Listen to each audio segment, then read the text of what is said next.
नमस्कार दर्शकों, बात आज के चैनल के कार्यक्रम खबरदार खबरों में आपका स्वागत है। आपको बता दें कि इस कार्यक्रम में हम आपको देश दुनिया की दमदार खबरें विस्तार में बताएंगे। तो लीजिए आज की खबरदार खबरें।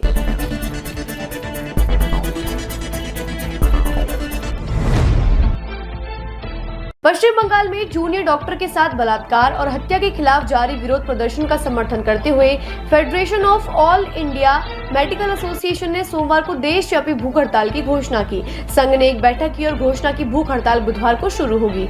9 अगस्त को पश्चिम बंगाल के आरजी कर मेडिकल कॉलेज में प्रशिक्षु चिकित्सक के साथ कथित बलात्कार और हत्या की घटना सामने आई थी। FAIMA के अध्यक्ष स्वर्णकार दत्ता ने कहा, हम पश्चिम बंगाल जूनियर डॉक्टर्स फ्रंट के साथ निकट संपर्क में हैं और अपने रुख पर एकजुट हैं। दत्ता ने कहा, व्यापक विचार विमर्श के बाद हमने पश्चिम बंगाल में अपने सहयोगियों के साथ एकजुटता प्रदर्शित करने के लिए देशव्यापी भूख हड़ताल करने का निर्णय लिया है।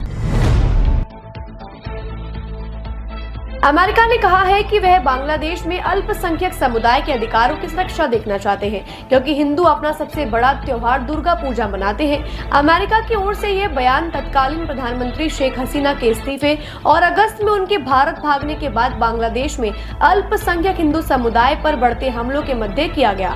अमेरिका के विदेश विभाग के प्रवक्ता मैथ्यू मिलर ने अपने दैनिक संवाददाता सम्मेलन में संवाददाताओं से कहा कि बेशक हम बांग्लादेश में अल्पसंख्यकों के अधिकारों की रक्षा देखना चाहते हैं, जैसा कि दुनिया भर में होता है। कुछ दिनों पूर्व बांग्लादेश में धार्मिक कट्टरपंथियों द्वारा हिंदू समुदाय के खिलाफ की गई आतंकी हमलों जैसी घटनाएं हुई थी, जिन्हें पूरी दुनिया ने देखा। पत्रकारों के एक सवाल का जवाब दे रहे मिलर ने कहा कि सभी धर्मों को अपने त्योहार बनाने का पूरा हक है, चाहे वे किसी भी देश में रहते हों। मेडिसिन ऑफ फिजियोलॉजी के क्षेत्र में साल 2024 के नोबेल पुरस्कार की घोषणा सोमवार को की गई। इस वर्ष का यह पुरस्कार अमेरिका के विक्टर एम्ब्रोस और गैरी रुफकोन को दिया जाएगा।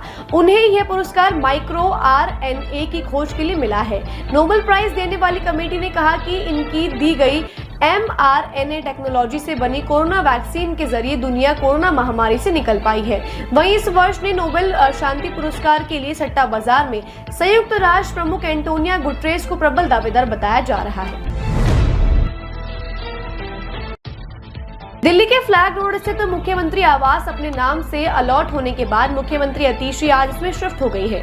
मुख्यमंत्री आवास में शिफ्ट होने के बाद उन्होंने मुख्यमंत्री कैंप कार्यालय के अधिकारियों व स्टाफ से मुलाकात की। इस दौरान उन्होंने सीएम आवास में जुड़े मसलों पर भी चर्चा की। इससे पहले दिल्ली के पूर्व सीएम और आम आदमी पार्टी के राष्ट्रीय संयोजक अरविंद केजरीवाल इस आवास में रहते थे।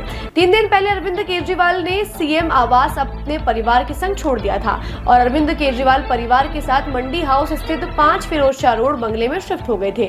वहीं अतिशी ने कहा कि वह कुछ दिन के लिए यहाँ मेहमान हैं और आगामी विधानसभा चुनाव में जनता द्वारा केजरीवाल को क्लीन चिट मिलने के बाद उनका पुनः सीएम बनना तय है और वो ही इस आवास में शिफ्ट होंगे। इजराइल ने सोमवार को हिजबुल्लाह के 130 रॉकेट हमलों का जवाब अपने 100 लड़ाकू विमानों के साथ लेबनान में करीब 120 जगहों को निशाना बनाकर दिया। ये विमान करीब 1 घंटे तक लेबनान पर बमबारी करते रहे। इजरायली सेना के प्रवक्ता ने लेबनानी नागरिकों को अगली सूचना तक अवली नदी से दक्षिण की ओर समुद्र तट पर या नावों पर रहने से बचने की चेतावनी जारी की है। लेबनान में हिजबुल्लाह के खिलाफ इजरायली हमलों की ये लहर पिछले साल 7 अक्टूबर को हमास द्वारा किए गए हमलों की बरसी पर आई है, जो इस क्षेत्र में 1 साल से जारी युद्ध की शुरुआत का कारण बना था। हर साल आज के दिन को एयरफोर्स डे के रूप में पूरे देश में मनाया जाता है। प्रधानमंत्री नरेंद्र मोदी ने वायुसेना दिवस के मौके पर आज हवाई योद्धाओं और उनके परिवारों को बधाई दी और देश की रक्षा में उनकी भूमिका की सराहना की।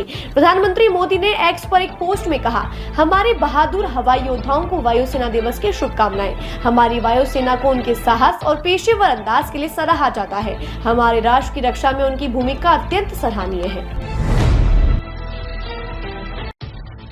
योगी आदित्यनाथ ने कहा, एक निश्चित वर्ग हिंदू देवी देवताओं के खिलाफ अपमानजनक टिप्पणी करना, प्रतिष्ठित हस्तियों का अपमान करना और मूर्तियों को तोड़ना अपना अधिकार मानता है। योगी ने कहा, कोई भी कानून अपने हाथ में लेने की कोशिश ना करे। जो कोई ऐसा करेगा उन्हें सख्ती से कानूनी परिणाम भुगतने होंगे। हिंदू धर्म किसी का अंत नहीं चाहता है, वह हिंसा परमो धर्म के साथ ही धर्म हिंसा तथैव च की भी बात करता है, यानी सेवा के कार्य से जुड़े, दीन दुखियों की सेवा के लिए जीवन को समर्पित करें। लेकिन राष्ट्र धर्म की रक्षा और निर्देशों को बचाने के लिए हिंसा करनी पड़े तो यह धर्म और न्याय संगत है। मालदीव के राष्ट्रपति मोहम्मद मोइज्जू अपनी पत्नी के साथ ताजमहल देखने आज सुबह आगरा पहुंचे। यहां उनका स्वागत प्रदेश के कैबिनेट मंत्री योगेंद्र उपाध्याय ने किया। राष्ट्रपति एयरपोर्ट से सीधे शिल्पग्राम पहुंचे। वहां उन्हें प्रदेश की संस्कृति और धरोहर से अवगत कराने के लिए मयूर नृत्य और रास प्रदर्शित किया गया। वहां से ताज भ्रमण किया और ताज के सामने फोटोग्राफी भी कराई गई। इस दौरान सुरक्षा के पुख्ता इंतजाम किए गए थे। मध्य प्रदेश के पन्ना बाघ अभयारण्य में एक बाघिन ने 4 शावकों को जन्म दिया है, जिसके बाद अभयारण्य में अब बाघों की संख्या 90 हो गई है। पीटीआई की निर्देशक अंजना सुचिता तुर्की ने बताया कि बाघिन P141 पिछले पर्यटन सीजन जुलाई के अंत में गर्भवती हुई थी। उन्होंने बताया कि यह खुशी की बात है कि अभयारण्य प्रबंधन को 2 दिन पहले 4 शावकों के साथ तस्वीरें देखने को मिली है। अधिकारी ने बताया कि इस मौसम में पर्यटक बाघिन को देखने का आनंद ले सकते हैं। मानसून के दौरान 1 जुलाई से 30 सितंबर तक बाघ अभयारण्य और राष्ट्रीय पार्क बंद कर दिए गए थे। हरियाणा विधानसभा चुनाव के लिए वोटों की गिनती जारी है। शुरुआत में पिछड़ने वाली भाजपा जोरदार वापसी कर 50 सीटों पर आगे चल रही है। हरियाणा में अपनी हार देख कांग्रेस के नेता जयराम नरेश ने चुनाव आयोग पर गंभीर आरोप लगाते हुए कहा कि जानबूझकर चुनाव आयोग अपनी आधिकारिक वेबसाइट धीरे कर आंकड़ों को नहीं दिखा रही है। पवन खेड़ा और जयराम रमेश ने कहा कि भाजपा हरियाणा चुनाव नतीजों को प्रभावित करने की कोशिश कर रही है। खबरदार खबरों में आज के लिए बस इतना ही। कल फिर नई खबरों के साथ हम होंगे आपसे रूबरू। नमस्कार।